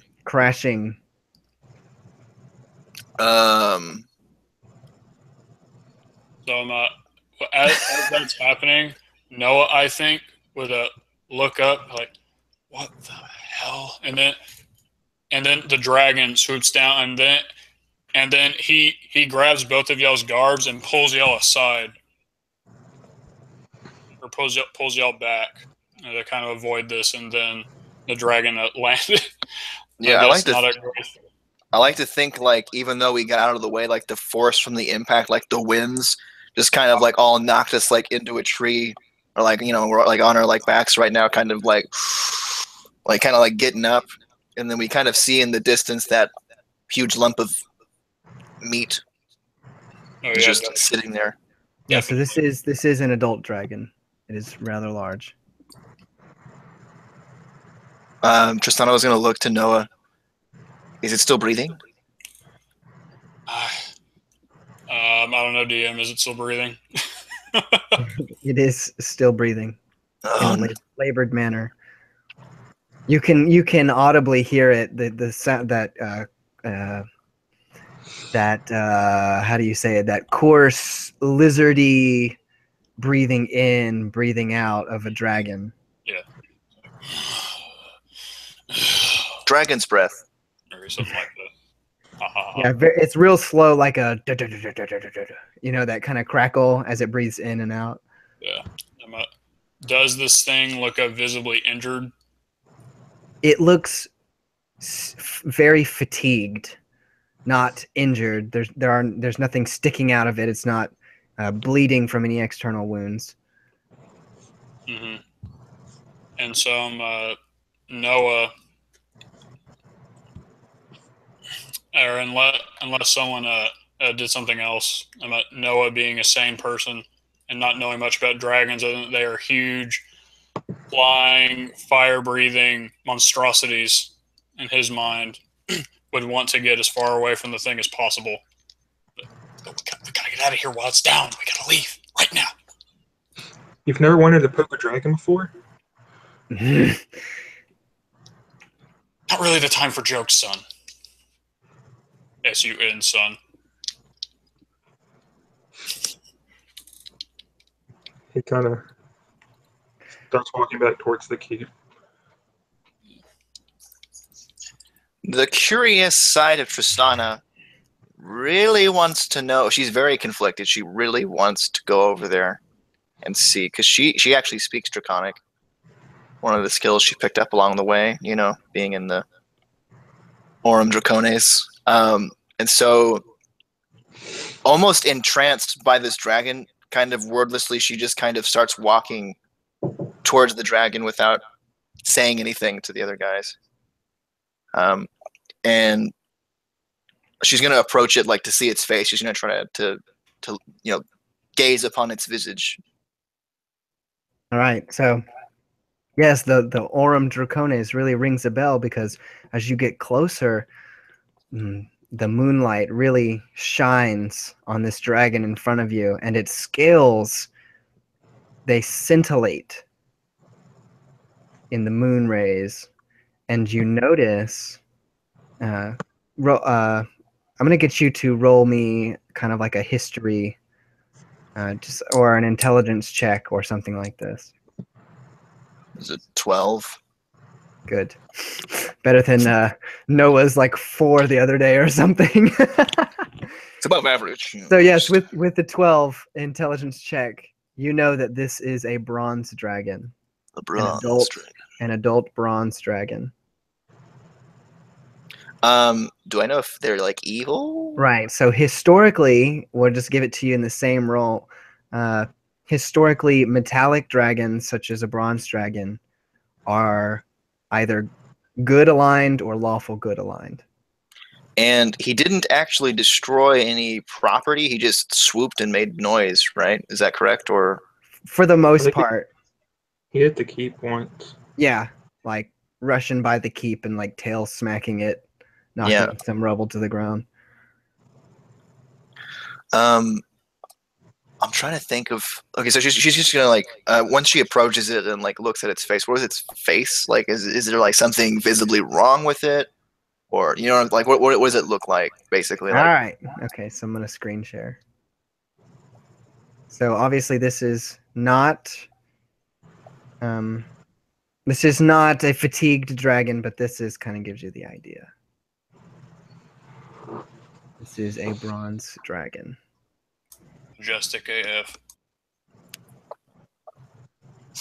All right, we good? Yeah. Beautiful. Does that answer your And question a little bit? yeah, scintillating in the moonlight, huh? Indeed. And then, just for reference, are Noah and Auburn, have you guys already run into the keep, or? If you would have approached it, I think Auburn would have kind of followed you, but at a distance. Okay. I would definitely say Noah would have been on his way, and maybe he's very perceptive, so I don't think he would have heard like the sound of y'all's footsteps against the ground, like running after him or something like that. And so he'd look back and he'd see you, and he'd see you walking towards the dragon, and Armor doing the same. And he's like, "What the hell are they doing?" like the thought, it's like, are they trying to die? Basically, in his head. So Tristana is going to place like the palm of her hand, her right hand, her unburned hand, on like the, I don't know, like the belly, or like, I guess like the neck, kind of like a horse type of, Okay. And so are his eyes open? No, but it is breathing. And are bronze dragons, are they fire weapons, or? I read this, so they can use the fire, but in tending to not want to be destructive, they also have like a knockout sleep kind of fumes that they can use. Gotcha. I like to think like my fire and his fire kind of like, dance or like clash or whatever, Yeah. like just trying to like feel him out. And she's gonna say, hello? What do you say to an unconscious dragon who landed? Hello? So in all three of your minds, psychically, you hear this kind of gravelly voice. I'm not going to do it justice, but so you hear, I am in pain.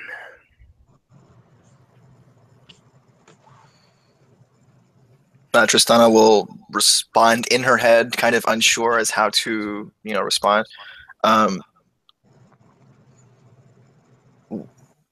What made you come here? What causes you pain? Bound I am to the one they call Cyan Wrath.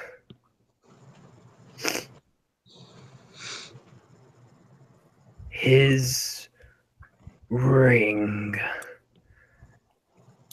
chains me to him. I am only able to listen to his will, but I grow tired, so weak.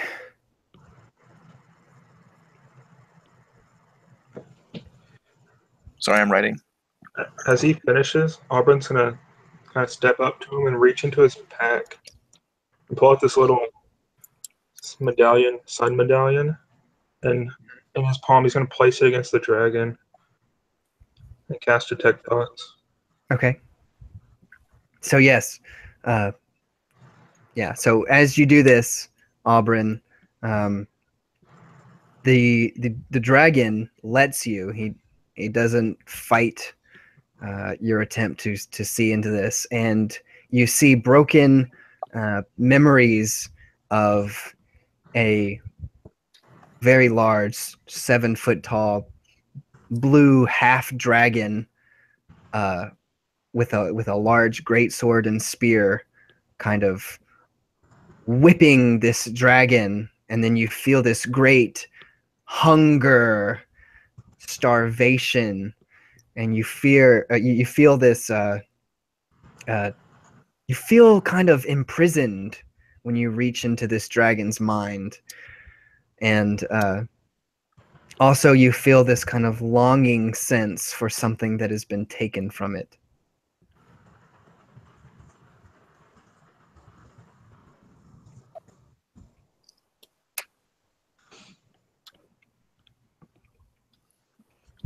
So since we're kind of semi-connected, do we all see this, or just Auburn who sees No, this? just Auburn is able to see Okay. Gotcha. unfortunately. If he allows me, I'm gonna probe deeper. Okay. I mean, yeah, he's definitely allowing you, as much as the medallion will let you into his mind. Is there anything specific that I can?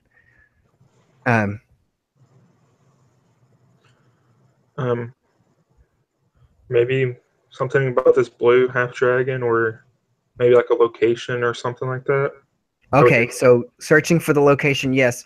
The image, this kind of like sky view, dragon's eye view of Greenest, kind of comes into your mind when you think of the location of this this ring bearer, as the dragon has mentioned. And what was the ring bearer's name? Cyan Wrath, like the color and the word wrath.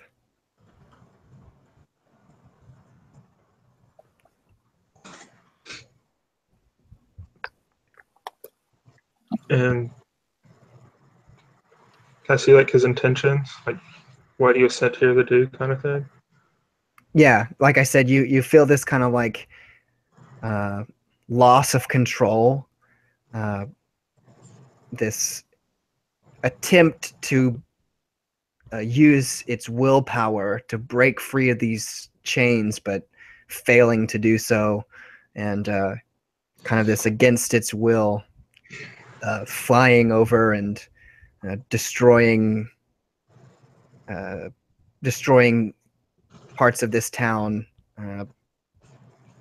reluctantly, very reluctantly.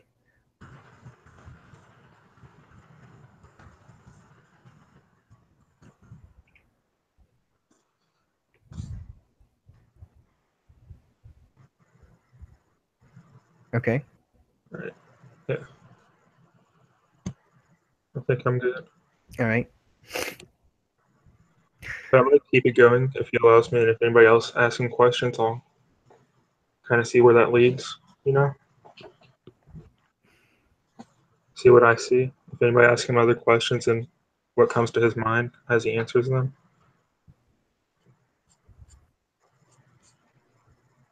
If that makes sense. How is Noah reacting to all this? I'm just kind of curious.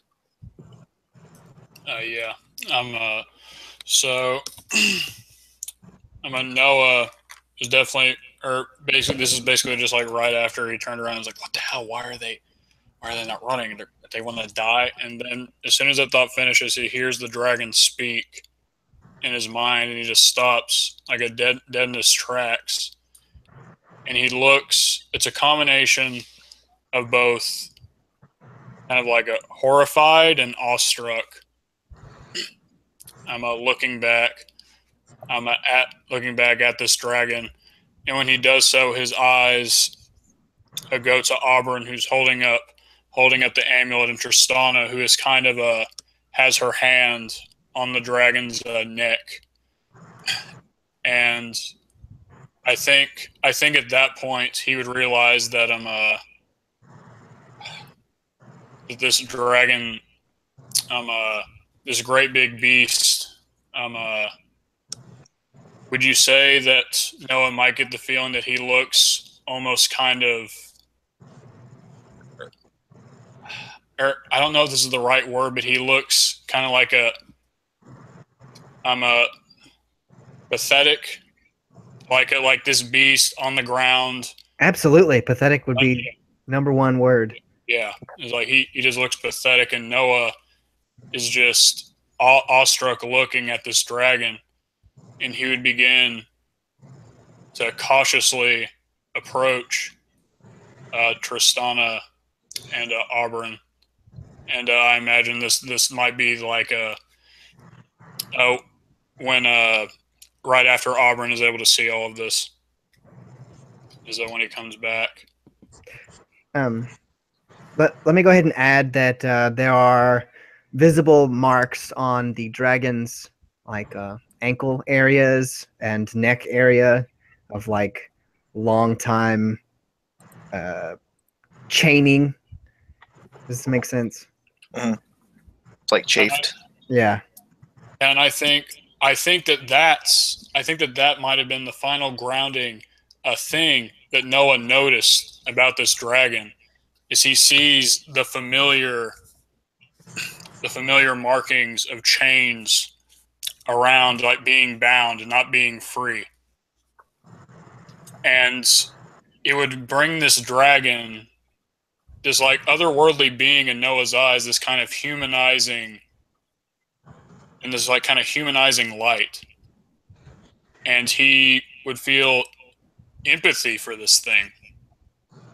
He'd feel sad for it, even though he's it's like, why am I feeling this way? But he feels that, and he walks over there, and the first things out of his or first words out of his mouth would be,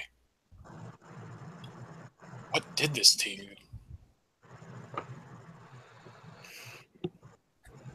And so again, in psychic, in your head, you hear the cult of the dragon.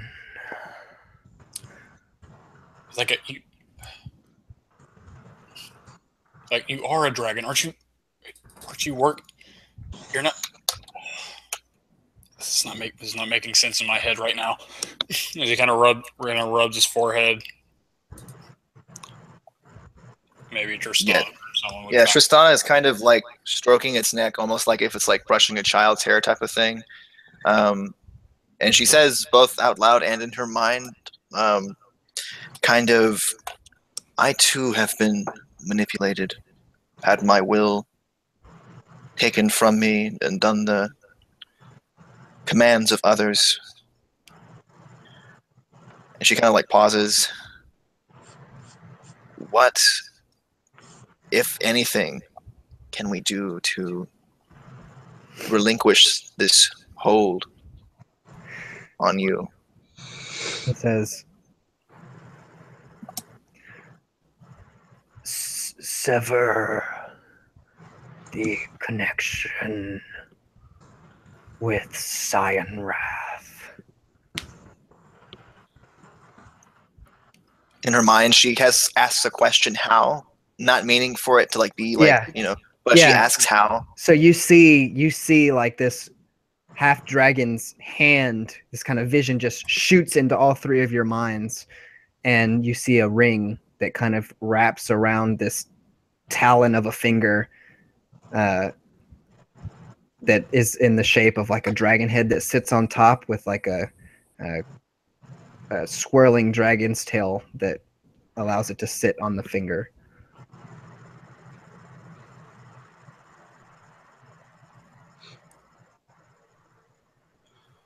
What the hell is that thing? It was just a vision of what? Because this is like the first time Noah has ever experienced anything like this.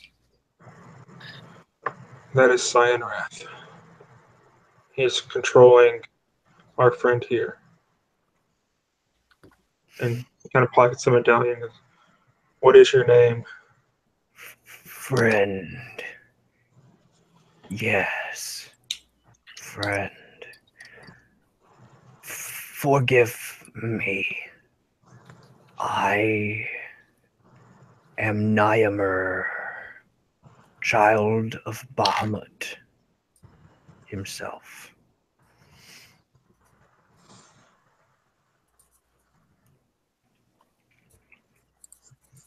You said Niamat? So I'll put it in chat.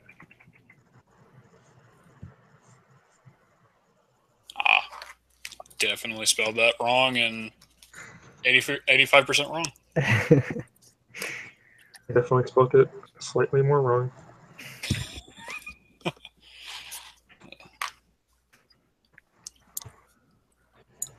Is this... This is he in Greenest? Is he leading these people? Is that where all of these guys are running back to right now? Signrath, somewhere in Greenest. I was unable to see where. He is here. His pride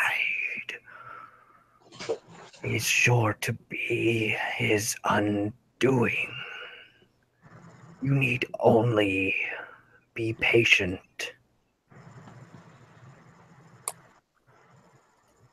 His pride's He beckons me. Wait. No, but before you go, can he? Yeah.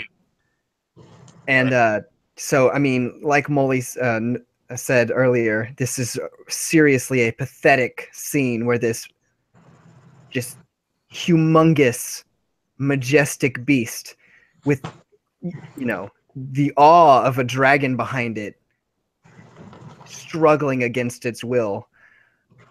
I cannot. And this is right next to you. Dragon claw. Smash as he comes to his feet. Please, is what you hear. And he, with one massive gust of his wings, takes off in flight above Greenest with a loud roar. And he had tried to ask the question, but it's in vain. I'm like, do they have them? Do they have prisoners? Do they? Damn it! Fuck. You kind of hear Auburn also yelling Polaris blessings to him as he flies and he's getting up. Yeah, and Auburn, with your background in religion, you would know that Bahamut is a lawful good deity, essentially the father of all dragons kind of thing, father of the metallic dragons. Okay.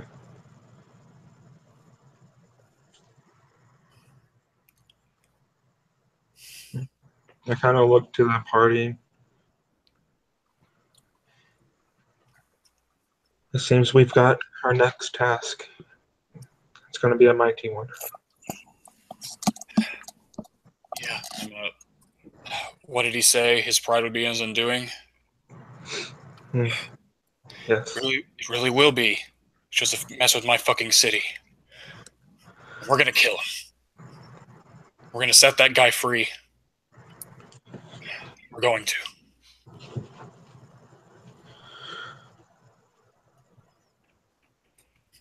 But first, we need to rest and get back to the keep. Not sure how safe it is out here.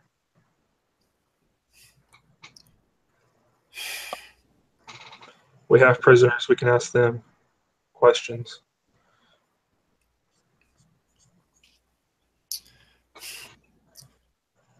And Noah would look at you. I'm Auburn, and he wouldn't say anything, but he just kind of nod, and then he looked at Tristana to see if she had anything to say. Tristana this entire time has been kind of fuming silently. She very much likes manipulating other people, but she herself hates being manipulated. And so, it's kind of like this cult of the dragon has been yanking her around all day, and each kind of thing is just like led one to another. And so in her head, it's just kind of going like a million miles an hour, trying to connect why David, who she knew as like a free soul, is connected with the slavers. And one of the things she hates most of all is slavers. And so she's just kind of ruminating in her own mind, kind of like not even listening to what you guys are saying. Did you like touch her, Tristan, or like try to say something to her, or were you just like looking over? I'm Noah, I guess, but he would look at you and he'd notice that you were kind of like in your own little world, or kind of a fiery hell. Yeah. Right. Are you visibly? I'm just like maybe your eyebrows are like scrunched or just like something like that, or do you visibly look angered? Yeah, I like to think like the glint in her like little flame kind of like flickers every now and again, and so like it's kind of, yeah, she's very much fuming. And And Noah, I'm totally not knowing if this is overstepping or not, would actually put his hand on your shoulder a little bit and shake you a little bit. But hey, you okay? and so kind of like reflexively, she kind of with her good hand, she kind of like a fireball kind of, you feel this intense flare of heat kind of come up, and like about like halfway, like 45 degrees before like she, like a full blast, she kind of like stops herself and just looks at you. Easy there. And then the heat dissipates, and she kind of like brushes your hand aside gently, and she says, "I'm fine," and then walks back to the keep. Okay. I would really, really, really like to say that was fantastic. Ryan, that medallion use, genius. Didn't think about it. I'm going to give you an inspiration point for that. I love that. But with that, I think we're going to... Oh. Hello. DM Logan's back. With that, we're going to go ahead and end session 2. And I just want to say to my players, I really, really appreciated the session today. I enjoyed all of your interactions. So signing off. We'll see you next time.